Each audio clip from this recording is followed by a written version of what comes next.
Sveiki, mėly draugai, su jumis ir vėl laida Vyckos ryto suktinis.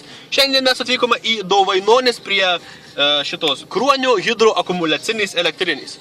Noriu parodyti jums vieną tokį, nežinau, pokštą ar dar čia kažkaip tai, nežinau, ar gausis, ar matysis, bet bandom.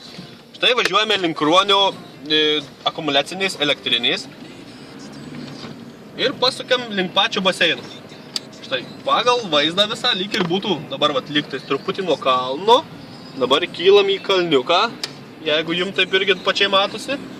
Štai į kalniuką ir nuokalnė, ne? Ilga, tikrai graži nuokalnė. Važiuojam, tai į tą nuokalnę. Tada važiuojam. Nu, tikrai niekas nepasakys, kad ne nuo kalno važiuojam.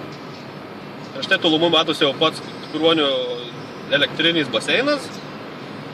Ir taip, sakykim, sustosim čia prie keliukų, kad labai jau, nu, štai jau čia pakankamai atrodo, kad jau tikrai nuo kalno.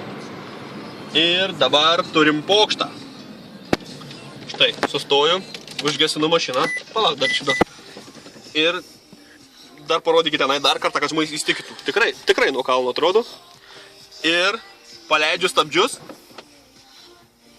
Ir kur mašina važiuoja, kažkodėl tai ne nuo kalno, jop štai rogis.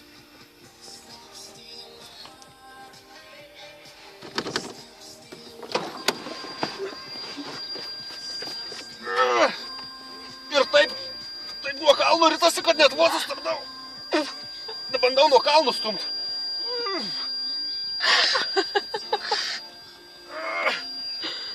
Tai va, aš tau čia darysiu duris. Tai čia tokia kaip ir optinė apgaulė yra, nes kurioje šito kalno vietos sustosi, ar tenai, tam gale, ar tam gale, į abi pusės atrodo, kad važiuojam nuo kalno. Parodai dabar į tą vieną pusę. Ir tenai atrodo nuo kalnų, ir į čia atrodo nuo kalnų.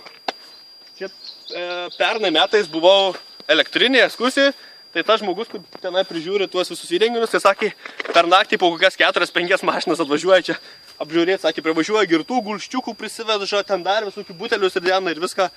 Ir vat toks pokštas. Specialiai laidai Vyckos ryto suktinis, Vycka ir Raudona iš Dovainonių.